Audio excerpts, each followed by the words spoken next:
it nice and just, like, do what you have to do to get your kids back, but fighting with them is not going to get you anywhere. Tonight, a mother is still trying to be reunited with her children 2 years after apprehension.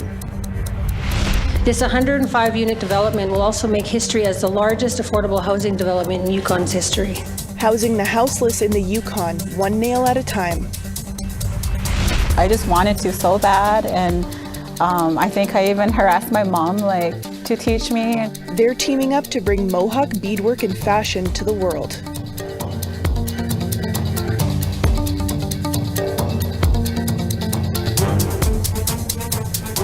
Good evening, I'm Savannah Kelly. Welcome to APTN National News. In the Northwest Territories, 98% of kids in care are Indigenous. Navigating the child welfare system can be daunting. One step forward, two steps back. Our reporter Charlotte Morit-Jacobs brings an update from a mother still fighting 2 years after her kids were originally apprehended. Here's that story. This is the suit her son would have worn to church if Child and Family Services had agreed to a public outing for a Klitschko mother desperate to get her kids back. APTN cannot identify her due to privacy laws, but she wants to speak out. Her 3 children have been in care since January 2022, apprehended because parents struggled with addictions. But by the spring of 2023, they were on track to family reunification. In July, however, she says a caseworker launched an investigation after her youngest son fell in the home. It's heartbreaking, we were so happy we're going to have our kids home, our routine's going to come back, we're going to stay with our children. There's nearly a dozen support letters from family and friends for them to regain custody of their kids. And they are putting a lot of efforts in creating a safe environment for their children. APTN first spoke with her in 2022 when her son was being abused in care, and it took a doctor advocating on their behalf for Child and Family Services to finally remove the son from the abuser. Fast forward, her requests still fall on deaf ears. The mother was concerned for her eldest daughter's well-being, living at Home Base, a Yellowknife group home. She asked CFS to place her in the care of an auntie. Before that could happen, the daughter spent the night in the hospital for alcohol poisoning. She didn't want to approve it, that they're going to need criminal records check. And I said, my sister's a teacher, and my brother-in-law's an ER officer. They both obviously have no criminal records to be in this position. Home Base in Yellowknife serves anywhere from 50 to 60 kids a day in their youth dorms and emergency shelter. Up against funding and staffing challenges, the space provides programming and supervision from 8 p.m. until noon. The executive director of Home Base, Tammy Roberts, has been doing this work for decades, with 28 years of experience as a foster parent, caring for over 250 kids. Youth that utilize Home Base have been through a lot of the foster homes already, so they've exhausted that. But then also I don't feel that a home is right for everyone. Some of our youth are really strongly connected to family. Whether or not they can live with family or family can care for them is a different story. But to them, that would alienate family. And so a group setting works better for them. Roberts says NWT foster parents desperately need more trauma-informed training before taking in youth who they have no bond with and who have been shuffled around within the system. This note, written by a doctor about her eldest daughter, demands Child and Family Services take the mother's requests seriously, as the daughter has expressed a desire to go to treatment. But months have passed. Even her advocates encourage her to play by Child and Family Services rules. Play it nice and just, do what you have to do to get your kids back, but fighting with them is not going to get you anywhere. And that's what she'll do. Continue to fight. In the waiting room, and I see people that are was in the same boat as me. The first time I sat in that waiting room, confused, then I would just I know what they're going through. And I said, this is what you need to do. Because they're not going to tell you. They're not going to tell you need to get a lawyer, if you sign this plan of care, they're going to tell you they're going to apprehend your kids. Indigenous people make up 57% of the NWT population, but represent over 98% of kids in care. The territorial government's latest CFS strategy plan sets out targets to meet this year, including increasing cultural training for child welfare workers, increasing financial compensation for foster parents, and sharing more information about child family services cases with Indigenous governments. Charlotte Mort-Jacobs, APTN National News, Yellowknife. Comedy clubs in Ontario, Manitoba, and British Columbia have recently cancelled a show featuring a group that was selling t-shirts depicting serial killer Robert Pickton. The venue in New Westminster, British Columbia, initially said it had no plans to cancel the show slated for the end of March, saying it values and supports freedom of expression in comedy. But it changed its mind after widespread outrage over the t-shirt sales. Lorelei Williams is an advocate for murdered and missing Indigenous people. Yes, I'm grateful that they're canceling it. It's a step. The words that they used weren't that great. You know, they said something about causing the community discomfort. It's like, no, you cause us physical harm, pain, and heartache.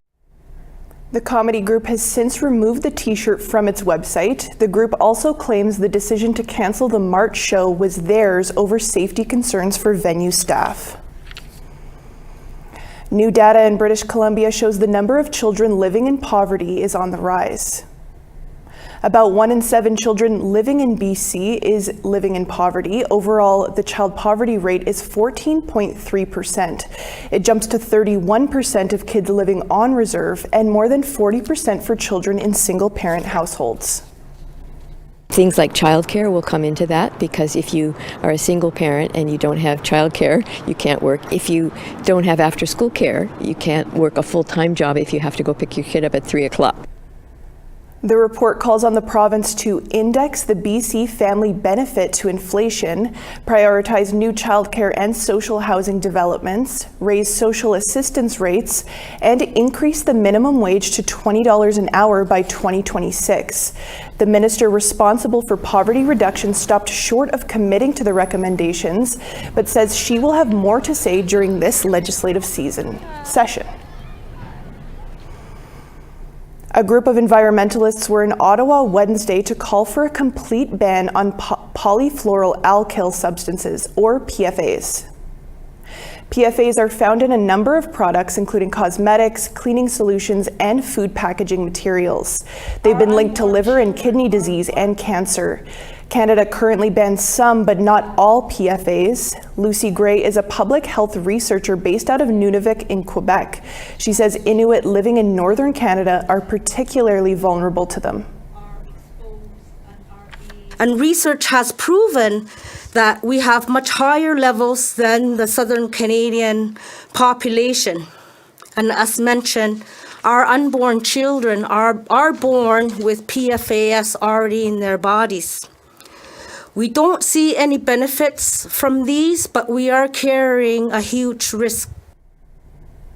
The Yukon government is investing $5 million in the territory's largest affordable housing development to date.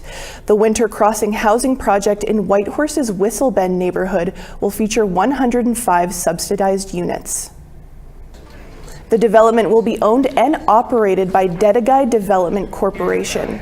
The corporation is the economic arm of the Tonquishan Council, a First Nation based in Whitehorse. Yukon Housing Corporation will lease 75 of the units for a 20-year term. Officials say there will likely be options for the other 30 units to go to Ton citizens when construction is completed in 2026. Deputy Chief Christina Kane says the development will help alleviate the territory's housing crisis. This 105-unit development will also make history as the largest affordable housing development in Yukon's history. What's most important is this will continue the trend to provide safe homes for young adults, families, and seniors who want and deserve a safe place to call home. We want to hear what you think about this new housing development or any other stories you see here tonight. Here's how to continue the conversation. If you have a story you want to share, send us an email to news@aptn.ca. To read and watch our stories, go to aptnnews.ca. You can find us online on your favorite social media sites, including TikTok, YouTube, LinkedIn, and X. Follow APTN News to join the conversation and see our latest stories. Today is Pink Shirt Day. We'll tell you how it's raising awareness about bullying after this short break.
It's National Pink Shirt Day, and it's meant to raise awareness about bullying.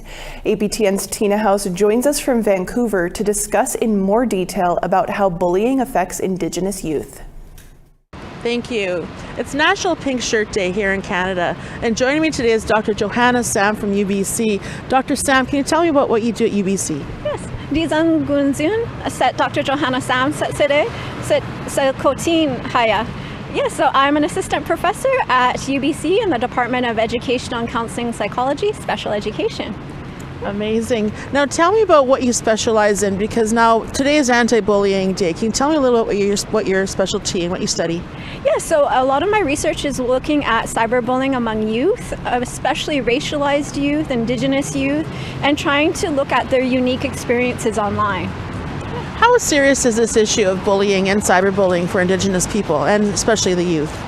Yeah, so young people, and especially Indigenous people, they experience different things online.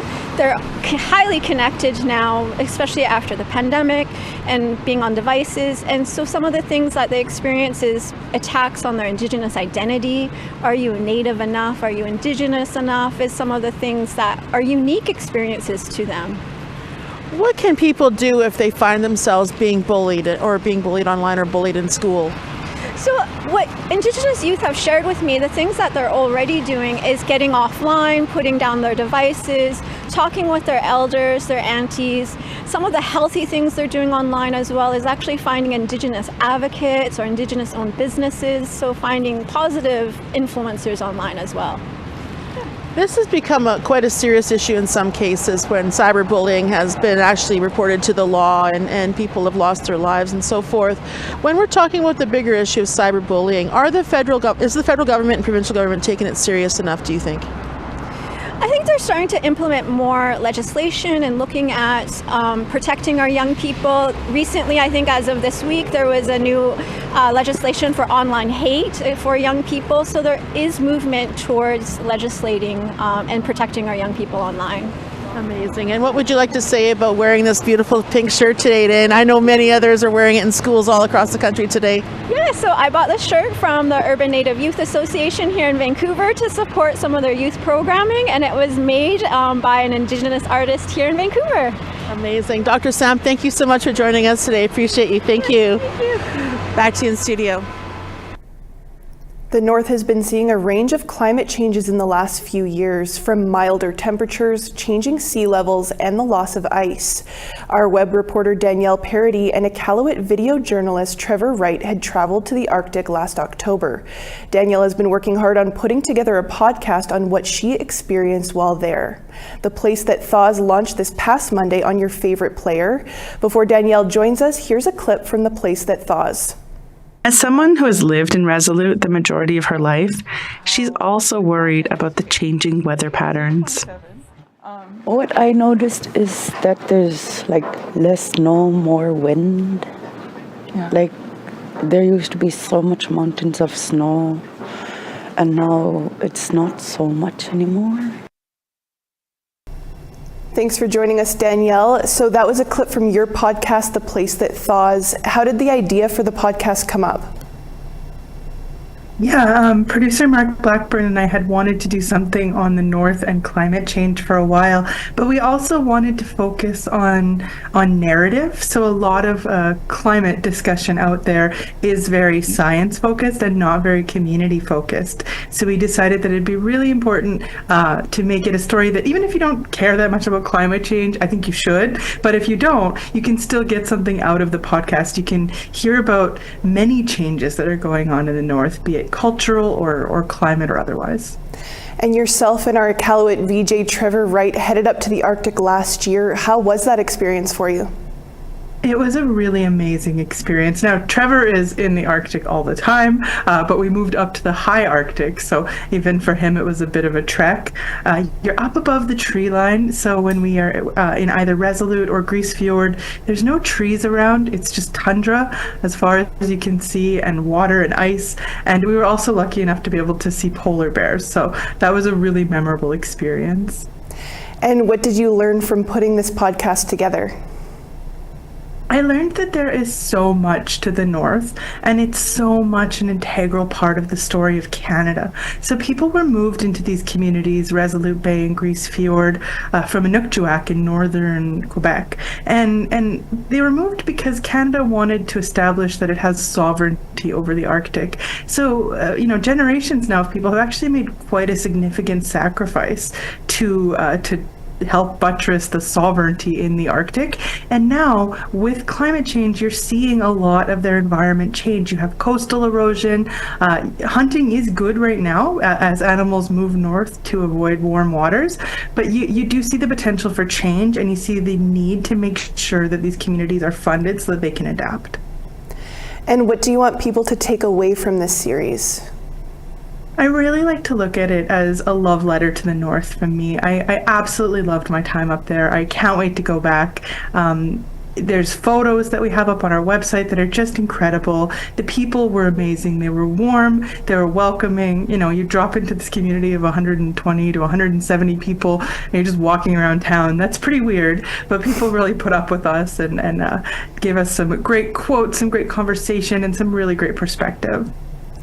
Well, we'll have to leave it there, Danielle, but looking forward to hearing the rest of this series come out. The first episode was fantastic. I listened to it earlier this morning, and it's nice that you inject humor into the podcast as well as telling people's stories. Thank you. We need to step aside for one more short break. Still to come, we speak with a Mohawk designer whose beaded design recently made waves on the red carpet. I was teetering about like more couture kind of style, and I didn't know if I had that in me, but I think France was a turning point to be like, let's keep going.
Welcome back. Time now for our photo of the day. Grayson Wilson sent in a photo of the Northern Lights as seen near Genpeg, Manitoba. An absolute beauty of a photo for sure. Thanks for sharing that one, Grayson. If you have a photo you want to share, send those pictures to share@aptn.ca. Now let's take a look at tomorrow's weather forecast. Starting over on the East Coast, -6 in Halifax, +7 in Charlottetown. Nain, rainy and 5 degrees there, Kuujjuaq -9. Val-d'Or, -14 there, Quebec City -11. London, 0 degrees there, Sault Ste. Marie -6. Kapuskasing -14, mix of sun and cloud, Thunder Bay -9. Churchill, sunny and -28 there, Norway House, snowy -13. Gimli, -5 in snow, Barons River, -11 there. Regina, sunshine and 7 degrees, North Battleford, +3. Stony Rapids, flurries and -20, La Ronge, -14. Snowy in northern Alberta, -13 in Peace River, -12 in Grand Prairie.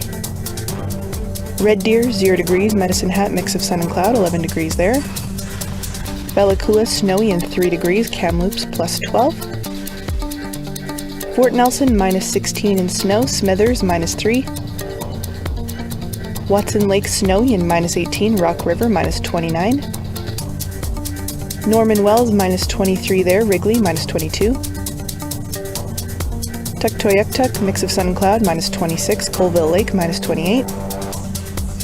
Baker Lake, minus 30 there, Cambridge Bay, minus 28. Arctic Bay, minus 30 there, and Clyde River, mix of sun and cloud, minus 28.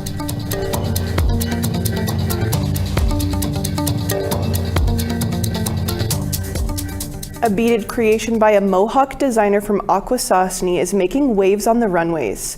Tasha Thompson and her daughter Nalia are an up-and-coming designer team from Akwesasne. Here's Annette Francis with that story. Tasha Thompson has been perfecting her art since she was a child. I just wanted to so bad, and I think I even harassed my mom to teach me, and she showed me the basics, and then so that's how it started. And then I remember even trying to do a simple rosette, and I'd just get real mad and take it apart, but I kept going and going and going. Her skill and dedication in her work shows. Just last week, Akwesasne actress Gawandeo Tarbell wore a fully beaded corset at the premiere of a live-action remake of Avatar: The Last Airbender. The response to the outfit on social media went viral. Thompson was surprised. And I just thought that everybody could do what I'm doing, so I didn't think it was anything special. And then so now, with everything that's going on, with the event that just took place, with the corsets, and I didn't think it would impact me or my community so much, so it's amazing. Thompson completed the corset in a week and a half. She collaborated with Métis artist Evan Ducharme, who designed the skirt, and with Gawandeo. We just kind of had we all formed a little friendship, and lack of sleep, and just kept going back and forth, and I never imagined it to all work out so beautifully. It was no big surprise for Thompson's daughter, Nelia Barnes, who is her mother's sidekick. I feel like she was more surprised and I was more like, well, duh. I feel like I'm her confidence sometimes, but I was really excited when I heard she got the order, and I keep on hyping her up and telling her she could do it. Nelia beads as well. Whenever her mom needs help, she's there to support her. Well, in terms of beading, she'll like to do the florals and stuff, and then this is we call it the fill, where it's just the same color the whole time. That's what I like to do. And so she likes to do the flowers and everything. And I just will do the tedious stuff, I guess. And then sewing, I don't sew very well, but I'm trying to learn. Their amazing work has been seen on red carpets elsewhere too, from local fashion shows in Akwesasne to runways in Long Island, New York, and Cannes, France. I was really nervous about that too, because I was teetering about more couture kind of style, and I didn't know if I had that in me. But I think France was a turning point to be let's keep going. Thompson says she's going to take time to rest and focus on where she wants to go from here. Nelia is looking forward to participating in more designs and fashion shows, possibly in Asia. Annette Francis, APTN National News, Akwesasne. A dynamic mother-daughter duo there for sure. And that's all the time we have for your midweek news. For news anytime, head on over to our website at aptnnews.ca. You can also listen to the first episode of our latest podcast, The Place That Thaws, on our website or wherever you get your podcasts. I'm Savannah Kelly. Marcy Miigwech, thank you for joining us. Have a great night.